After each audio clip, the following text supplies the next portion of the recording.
بمشکل میں 7 برس کی تھی کہ امی ابو میں علیحدگی ہو گئی۔ مجھے نہیں معلوم قصور کس کا تھا، کیونکہ پہلے کبھی ان کو میں نے شدت سے جھگڑتے نہیں دیکھا تھا۔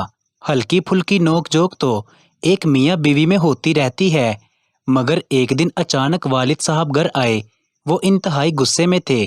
وہ والدہ پر کوئی الزام لگا رہے تھے، جبکہ امی اس الزام سے شدت کے ساتھ انکار کر رہی تھی۔ اس لڑائی کا نتیجہ بالآخر یہ نکلا کہ امی میکے چلی گئی۔ میں شاید کہ بد نصیب اجالوں کی متلاشی تھی کہ ماں اور باپ کے جھگڑوں نے مجھے اندھیرے میں دھکیل دیا۔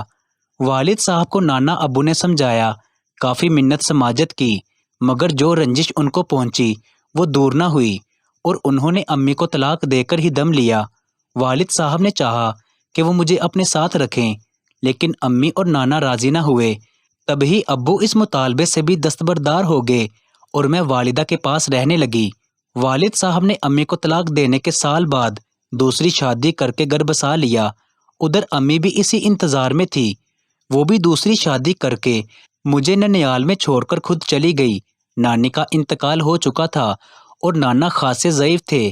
امی کے نکاح ثانی کے بعد وہ بمشکل 7 ماہ ہی جی سکے، لہٰذا اب میں ماموں اور ممانی کے رحم و کرم پر تھی۔ ماموں نے عرصہ قبل کینیڈا کی میگریشن کے لیے اپلائی کیا ہوا تھا۔ انہی دنوں ان کی میگریشن ہوگی۔ مکان اور باقی ہر شے فروخت کر کے وہ ممانی کے ہمراہ کینیڈا چلے گئے اور مجھے اپنی ایک دور کی کزن رشتہ دار کے پاس چھوڑ کے چلے گئے، جن کا نام لالا رخ تھا۔ جانے سے قبل ماموں نے امی اور ابو دونوں سے رابطہ کیا تھا۔ ابو نے معذرت کر لی کیونکہ ان کی دوسری بیوی مجھ کو رکھنے پر راضی نہ تھی۔ ادھر سوتیلے باپ نے بھی قبول کرنے سے انکار کر دیا۔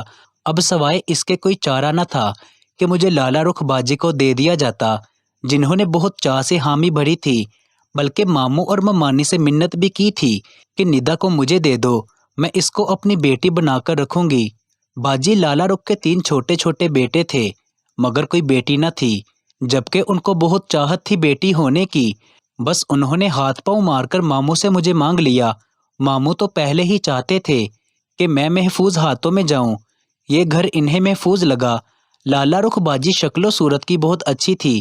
جب آتی مجھے پیار کرتی، اس لیے مجھے اچھی لگتی۔ جی چاہتا تھا ان کی صورت ہی دیکھتی رہوں۔ وہ لباس بہت خوبصورت پہنتی تھی، ایسے دیدہ زیب اور نتنے فیشن کے ملبوس کہ جو دیکھتا وہ بس دیکھتا ہی رہ جاتا۔ میں تو 8 برس کی بچی تھی۔ ایسی چیزیں دل کو بھاتی تھی، حاصل نہ کر سکتی تھی، مگر آرزو تو کر سکتی تھی۔ جب لالا رخ نے مجھ کو اپنے گھر رکھنے کو کہا تو میں خوش ہو گئی، کیونکہ ماں باپ سے بچھڑنے کا مجھے بہت دکھ تھا۔ نانا کی جدائی سہنی پڑی، جو شفیق تھے بہت خیال رکھتے تھے۔ ماموں ممانی نے بھی اچھا سلوک رکھا، لیکن اب وہ جا رہے تھے اور مجھ کو اپنے ہمراہ لے جانا ان کے لیے ممکن نہ تھا۔ لالا رخ باجی نے شروع دنوں میں بہت خیال رکھا۔ امی کبھی کبھی ملنے آتی، مگر میرا دل ان سے دور ہو چکا تھا۔ بچپن کے احساسات ماں کی مجبوری کو نہیں سمجھ سکتے۔ مجھے تو بس میری ماں کا قرب چاہیے تھا۔ جب وہ نہ ملا تو دل ان سے اٹھ گیا، پھر رفتہ رفتہ دل بیگانہ ہو گیا۔ سوچتی تھی سگی ماں سے تو یہ غیر اچھی ہے۔ ماں نے اپنا گھر بسانے کو مجھے قربان کر دیا، اور لالا رخ باجی نے میری پیار سے ترسی روح کو ممتا کا پیار دے دیا۔